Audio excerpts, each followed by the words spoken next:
Hello Hyderabad. ఈరోజు మీకు independent house అయితే చూపిస్తున్నామండి.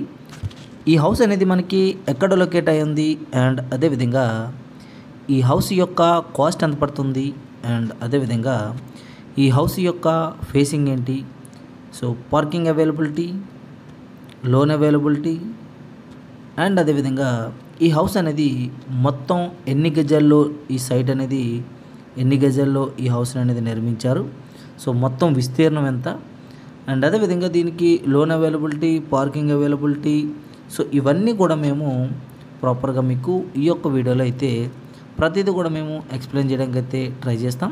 సో వీడియోని చివరిదాకా చూడండి, మీకు అన్ని డీటెయిల్స్ కూడా అర్థమవుతాయి.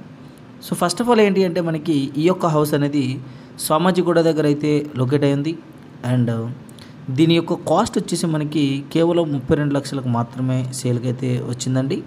సో ఈ యొక్క హౌస్ అనేది సో అంత లో కాస్ట్లో ఎందుకు వచ్చింది, సో అది కూడా మీకు ప్రాపర్గా మేమైతే మీకు ఎక్స్ప్లెయిన్ చేయడం అయితే జరుగుతుంది. సో ఇది వచ్చేసి ఏంటి అంటే మనకి సోమాజిగూడ దగ్గర అయితే మనకి లొకేట్ అయింది. సో దీని యొక్క ఓనర్స్ వచ్చేసి మనకి ఏంటి అంటే సో చెన్నైలో ఉంటారండి వీళ్ళు. సో ఇప్పుడు ప్రజెంట్ ఏంటంటే ఆయనకి చెన్నైలో జాబ్ అనేది పర్మనెంట్ చేయడం వల్ల సో ఆయన అక్కడే ఉండిపోతున్నాడు. సో అందువల్ల ఏంటంటే మనకి ఇక్కడ మన సోమాజిగూడలో ఉండే ఈ యొక్క హౌస్ అనేది సో సేల్ చేసిద్దామని చెప్పేసి ఆయన సేల్ చేస్తున్నాడు. సో ఆయన ఏంటంటే మనకి ఇంతకుముందు ఇక్కడే మన హైదరాబాద్లోనే మనకి సౌండ్ ఇంజనీర్గా టెక్నికల్ ఇంజనీర్గా పనిచేసేవాడు. సో అక్కడ చెన్నైలో మనకి డాల్బీఎస్ సంబంధించిన కంపెనీలో సో కొంచెం హై రేంజ్ పోస్ట్ రావడం వల్ల అక్కడికి అయితే అక్కడే సెటిల్ అయిపోయాడు. సో ఇక్కడ ఈయనకున్న హౌస్ అనేది అమ్ముకోవాలని చెప్పేసి సో మమ్మల్ని అయితే కన్సల్ట్ చేయడం జరిగింది. సో మేము ఈ హౌస్ని అనేది టేకప్ చేసామండి. సో టేకప్ చేయడం వల్ల ఏంటి అంటే మనకి సో మేము ఈ ప్రాపర్టీని టేకప్ చేసేటప్పుడు సో మేము కూడా ప్రతిదీ కూడా మేము చెక్ చేస్తామండి. సో ఎందుకంటే మనం ఏదైనా ఒక కస్టమర్కి ఒక ప్రాపర్టీని అమ్మేటప్పుడు సో ఎట్టి పరిస్థితుల్లో కస్టమర్ కొంచెం బెనిఫిటే పొందాలని చెప్పేసి మా కంపెనీ అయితే ఆలోచిస్తుంది. సో అందువల్ల ఏంటి అంటే మనం ఈ యొక్క ప్రాపర్టీ ఏదైతే ఉందో సో ప్రాపర్టీకి అనేది చాలా తక్కువ కాస్ట్ కట్టడం అయితే జరిగింది. సో ఎందుకంటే ఆల్రెడీ ఈ యొక్క హౌస్ కట్టి మనకి 8 సంవత్సరాలు అయితే అవుతుంది. సో మ్యాక్సిమం మీరు ఇంకొక 8 సంవత్సరాలు లేదా ఇంకొక 10 ఇయర్స్ వరకు అయితే మీరు ఈ హౌస్లో అయితే స్టే చేయొచ్చు, ప్రాబ్లం ఏమీ లేదు. సో అంతా కూడా నీట్గానే ఉంది. అయినా కానీ మేము బిల్డింగ్ అనేది చాలా తక్కువ కాస్ట్ కట్టాము. సో ప్రాపర్టీ ఏదైతే విస్తీర్ణం ఏదైతే ఉందో దానికి మనం ఇప్పుడు ప్రజెంట్ ఉన్న రేట్లు పరంగానే మనం రేట్లు అనేది కట్టడం జరిగింది. సో అందువల్ల మీకు అంత తక్కువ ధరకే వస్తుందన్నమాట.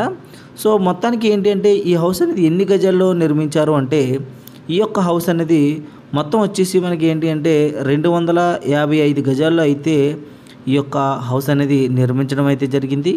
సో ప్రతిదీ కూడా చూస్తున్నారు కదా, చాలా అంటే చాలా బ్యూటిఫుల్గా ఉంటుంది హౌస్ అయితే.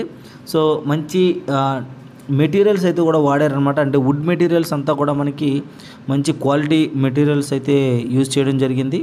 సో ఇదంతా కూడా మనకి హాల్ నుంచి వచ్చింది, ఇదంతా టైల్స్ కానీ సో అన్నీ కూడా బాగానే అరేంజ్ చేశారు, బాగానే ఫిట్ చేశారనమాట. సో మనం చెప్పాను కదండి, మొత్తం 3 బెడ్రూమ్స్ అయితే డిజైన్ చేశారు. సో అందులో ఆల్రెడీ మీరు ఒక బెడ్రూమ్ అయితే చూస్తారనమాట. సో ఇప్పుడు వచ్చేసి ఏంటంటే సెకండ్ బెడ్రూమ్కి అయితే వెళ్దాం మనం ఒకసారి. సెకండ్ బెడ్రూమ్ కూడా మీకు చూపిస్తానండి. సో ఇదంతా కూడా మనకి సెకండ్ బెడ్రూమ్ అండి. సో చూస్తున్నారు కదా, ఇదంతా కూడా సెకండ్ బెడ్రూమ్ ఇది. సో ఈ బెడ్రూమ్లో వచ్చేసి ఏంటి అంటే మనకి సో వెంటిలేషన్ అనేది చాలా బాగుంటుందండి. సో ఏంటి అంటే మనకి రోడ్డు పాయింట్ బిట్టే కానీ సో మనకి వెంటిలేషన్ అంటే ప్రాపర్ వెంటిలేషన్ అయితే ఉంటుంది డెఫినెట్గా. సో అది కూడా మీరు చూడొచ్చు ఈ వీడియోలో. అండ్ అదేవిధంగా మనం చూసినట్లయితే ఈ హౌస్కి సంబంధించి డాక్యుమెంట్ విషయానికి వస్తే సో ప్రతిదీ కూడా డాక్యుమెంట్స్ ప్రతిదీ కూడా మనకి క్లియర్ చార్ట్ అయితే ఉందన్నమాట. సో ఎక్కడ ఎటువంటి లిటిగేషన్స్ లేవండి ఈ ప్రాపర్టీకి. సో ఇప్పుడు ఈ చూస్తున్న కబోర్డ్ అంతా కూడా మనకి టేక్ వుడ్తో అయితే చేయించారండి. ఇదంతా కబోర్డ్ అంతా కూడా సో చాలా బాగానే కొన్ని మెటీరియల్స్ అయితే వీళ్ళు యూజ్ చేయడం అయితే జరిగింది. సో మంచి మెటీరియల్స్ అయితే యూజ్ చేశారు. సో ఎందుకంటే వాళ్ళు ఉండే ఇల్లు కాబట్టి సో వాళ్ళకి నచ్చే విధంగా అప్పుడైతే కట్టుకున్నారు. సో అందువల్ల మనకి ఏంటంటే సో వాళ్ళు ఎంత చేసుకున్నా కానీ ఫైనల్గా మనకి అమ్మేటప్పుడు సో మనం ప్రాపర్గానే మనం కాస్ట్ అనేది కట్టడం అయితే జరిగింది. సో అందువల్ల ఏంటంటే మనకి చాలా లో ప్రైస్లో వస్తుంది. సో చాలామంది అయితే మమ్మల్ని అడిగారండి, సో ఏదైనా మనకి ఇన్వెస్ట్మెంట్ పర్పస్ ఏదైనా హౌస్ ఉంటే చెప్పండి అని చెప్పేసి నాకు ఫోన్లో చాలామంది చెప్పడం జరిగింది. సో ఇలా మీరు ఒకవేళ ఇన్వెస్ట్మెంట్ పర్పస్ తీసుకున్నా కానీ సో మీకు చాలా ఒక 5 ఇయర్స్లో మీకు మంచి లాభాలు వచ్చే అవకాశం ఉందన్నమాట.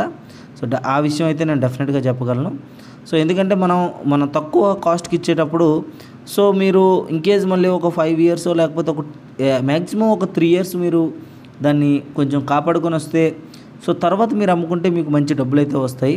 సో ఎందుకంటే మీకు మంచి ఏరియా, డీసెంట్గా ఉండే ఏరియా. సో ఇప్పుడు అందులో కూడా మనకి కొంచెం పాపులర్ అవుతున్నాయి సిటీలు కూడా. సో అందువల్ల ఏంటంటే మీకు మంచిగా ఉంటుంది. అందువల్ల నేను డెఫినెట్గా చెప్పగలను ప్రాపర్టీ వాల్యూ అయితే డెఫినెట్గా పెరుగుతుంది. సో ఇలా ఎవరైనా ఇన్వెస్ట్ చేయాలి అనుకుంటే సో డెఫినెట్గా అయితే మీరు ఇలాంటి హౌస్ పైన అయితే ఇన్వెస్ట్ చేయండి. సో మీకు మంచి డబ్బులు అయితే మిగులుతాయి. అండ్ అదేవిధంగా మీరు చూసినట్లయితే డాక్యుమెంట్ విషయానికి వస్తే సో చాలామంది ఏంటంటే డాక్యుమెంట్స్ చాలా ఉన్నాయా లేదా అండ్ పర్ఫెక్ట్గా ఉన్నాయా లేదా, సో మేము ఎలా చెక్ చేసుకోవాలి, సో ఇవన్నీ కూడా మాకు చాలామంది చాలా రకాలుగా అయితే అడిగారు. సో ఏం లేదండి, మీరు డాక్యుమెంట్ వెరిఫికేషన్ ఎలా చెక్ చేయించుకోవాలి అంటే సో ఒకవేళ మీరు ఈ హౌస్ కొనుక్కోవడానికి మీకు అమౌంట్ అంతా మీ దగ్గర ఉన్నా కానీ సో మీరు కొంత లోన్కి అయితే వెళ్తే సరిపోతుందండి. కాకపోతే మీరు మామూలుగా కూడా మీ డాక్యుమెంట్స్ అనేవి వెరిఫై చేయించుకోవచ్చు. సో కాకపోతే దానికి కొంచెం ప్రాసెసింగ్ అయితే ఉంటుంది అండ్ అదేవిధంగా టైం టేకింగ్. ఒకవేళ లేదు అనుకుంటే మీరు ఏ బ్యాంకుకి పోయినా సో వాళ్ళు లోన్ కోసం మీరు ఏ బ్యాంకుకి పోయినా వాళ్ళు వెంటనే వెరిఫై చేస్తారండి. సో ఆ విధంగా కూడా మీరు వెరిఫై చేయించుకోవచ్చు. సో ఖచ్చితంగా మనం ఓన్లీ డాక్యుమెంట్స్ పట్టుకొని వెరిఫికేషన్ కోసం తిరగాల్సిన అవసరం లేదు. సో ఈ విధంగా కూడా మనం బ్యాంకుకి పోయినా కానీ వాళ్ళు క్లియర్గా చెక్ చేస్తారు. సో లోన్ ఇచ్చేటప్పుడు ఏంటి అంటే సో డెఫినెట్గా ప్రతి ప్రాపర్టీకి 70% లోన్ అయితే ఇస్తారండి.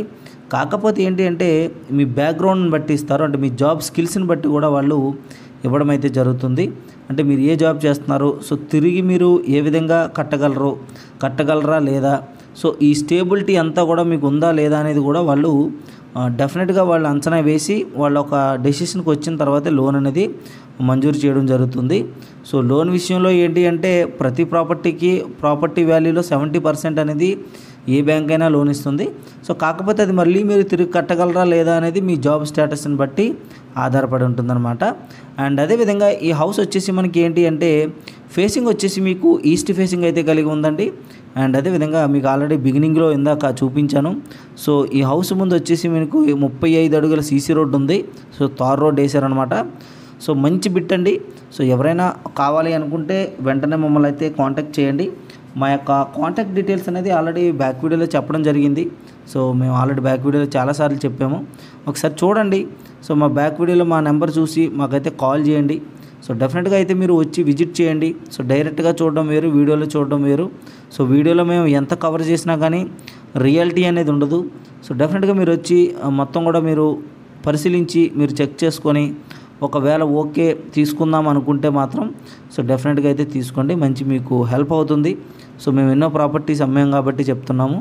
సో ఈ ప్రాపర్టీ విషయంలో అయితే మీకు హ్యాపీగా డబ్బులు అయితే మిగులుతాయి. సో ఇంతేనండి ఓవరాల్గా ఈ వీడియోలో. మీకు ఇంకేమైనా డౌట్ ఉంటే సో వెంటనే మమ్మల్ని అయితే కాంటాక్ట్ చేయండి. మా కాంటాక్ట్ నెంబర్ అనేది బ్యాక్ వీడియోలో ఉంది, ఒకసారి చెక్ చేయండి. సో ఇంతేనండి వీడియోలో. Thank you very much. Thanks for watching.